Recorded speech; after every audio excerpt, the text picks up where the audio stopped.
What are the two things your webcomic needs? Direction and communication. That's all. And here's why. Many people think they have to have perfect and amazing art in order to have a good webcomic, but this is not necessarily the case. Just imagine you come across a webcomic that has the most flawless and breathtaking art, but it seems like little care has been placed into the actual storytelling. Do you think you'll continue reading a webcomic like that? Because what is a webcomic? At the end of the day, a webcomic is a story that uses art to help convey the overall storytelling. The art is meant to serve your storyline. And while you don't need to have the best art, you do need to have a decent story. Let's go over these 2 points, and I have a bonus point to add, which is staying true to yourself when making your webcomic. But I'll touch on that a bit more later on in the video. So let's cover the first point, direction. The direction is about planning out your storyline and your character's journey. And once you've established this, you can create the backbone from which your story can further develop. Without much planning, you may run into some issues later. Maybe you feel inspired and spontaneously add a character, but this character derails how you actually want the story to turn out. Because of this, maybe you end up feeling unsure or conflicted with how to progress your story. But being unsure will also make it obvious to your readers that you're faltering with the direction of your story. These tips are going to help with your story's direction. Give your characters goals. This will become the roadmap that guides the direction of your story. If your character is actively following their goal, it makes it very clear to your readers what they're working towards. If your character's goals aren't clear, your readers won't be invested in your character's story. So you want to establish this very early on in your story. And I mean as early as the first chapter or even the first few panels of your webcomic. Highlight key points in your story and plot out where and when they will happen in your story.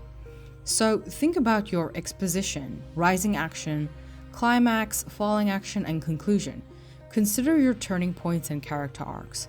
Once you plot out when these will happen in your story, it's easy to create events leading up to these important moments. But by having plotted them out, it prevents you from deviating from where your story is going or how it's progressing at a certain point. When planning these out, it's important to think about how characters or certain events are relevant to your overall story. If you crowd your plot with too many distracting subplots or add unnecessary characters, you'll confuse your readers and lose the momentum or tension in your story. So always ask yourself if what you're adding will contribute to your story and how is it relevant to your overall story. Consistency. When you're making your story, you need to consider the consistency in your characters and world. Once you've established your character for having certain traits and ambitions, drastic changes without a valid explanation derails the direction of your story and your reader's immersion in the world you've created. This doesn't mean your characters can't grow and develop throughout the story. The key thing to take away from this is within context. Anything is fair game as long as there's sufficient and logical reasoning behind a change. This applies to your world as well. So if you've established a set law in your world, you can't constantly have deviations from that, because this makes your world less believable. This is why the nuances of storytelling can be a bit harder to teach, because each story becomes its very own unique case, which makes the so-called rules so versatile. There's no right or wrong when story aspects are executed within certain parameters, which fall in the scale of believability for each respective story. But back to consistency. If you're struggling or have no idea where to even start with developing your characters, look up these character sheets online. These can help you learn things about your character you would not have previously considered, but it allows you to basically have a baseline to refer back to, which will help with the consistency of your various characters. So by planning out your story's direction, you can make a script which maps out what will happen in each episode or chapter of your webcomic. In short, your script is the written version of your webcomic, which describes what the art will look like in the panels and the dialogue that correlates with the art. To a certain extent, you want to keep at the back of your mind how certain scenes will read on a panel. I'll explain this more under communication. But if you're not sharing your script with an editor, and if it's really for you to keep track with the creation of your story, then there's no right or wrong on how you structure it. Your script is as versatile as you want it to be. Make it as detailed or minimal as long as it gets the job done and works for you. That's all that matters. Moving on to the second point, communication. Once you've plotted out the outline or direction your story will take, how do you communicate all of your ideas concisely so that your readers understand the message you want to convey? Think of communication as how you package your story and present it to your readers. Having a great story is only as good as how well you execute telling it. This can be a combination of the timing and creating intensity within your story. But technical aspects like how you structure your webcomic can help as well. You want to make your story as easy to follow as possible. Overall, strong communication helps your readers form a connection with your characters, and understanding their struggles and journeys will make them become invested in the outcome of your story. These tips are what's going to help you with how you communicate your story. You're making a webcomic, so the beauty of it is that you have the golden opportunity to let your scenes speak for themselves through visuals rather than just dialogue or storytelling. One scene can be more effective as opposed to a scene that tries to describe a character's feelings with dialogue. You ever hear the saying, a picture is worth 1,000 words, right? So make what you frame in a panel count, because you'll be surprised how much can be told without words.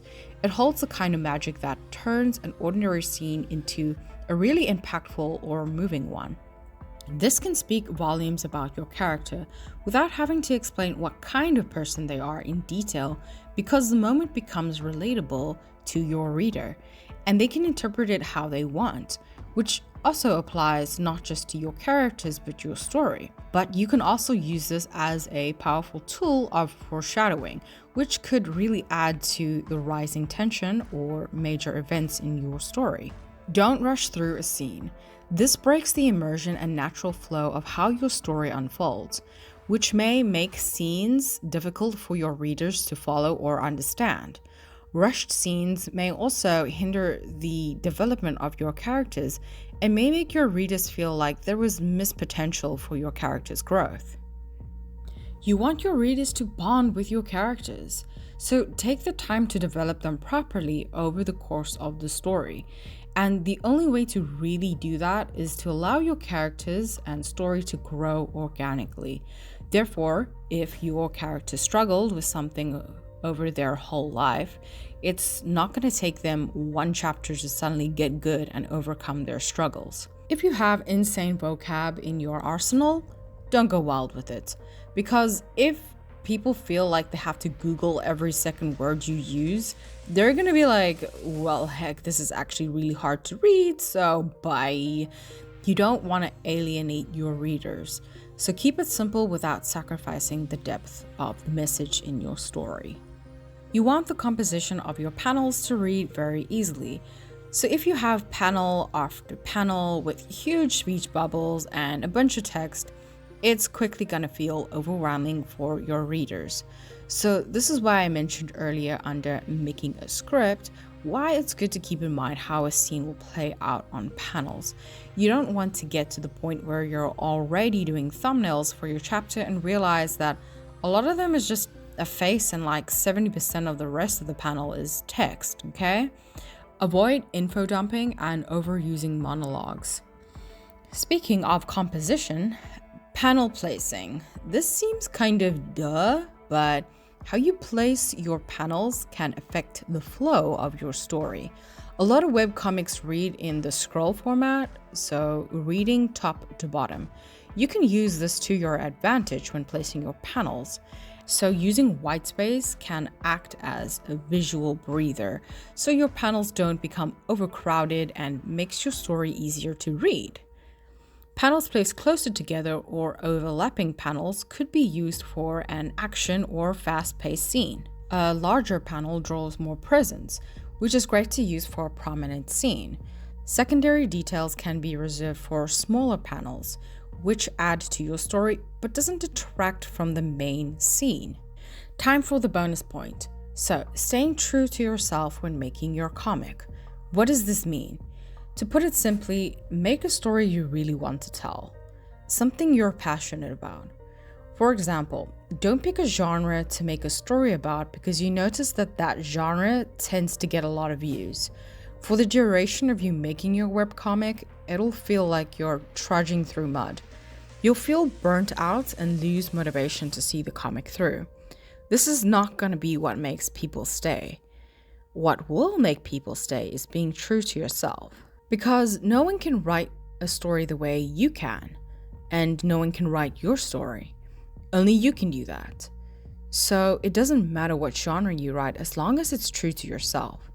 If you ask 10 people to write a story about dragons, you'll have 10 different stories. Isn't that just the most amazing thing ever? That no one person is gonna write a story the same way as the next, which is why only you can write your story. And when readers find your story, they'll feel connected to you from the message you've conveyed through your story and how you tell stories. Therefore, come back for more. It's your very own brand of storytelling that sets your story apart from the rest. And you don't have to make it anything more. So just be yourself. You can do it.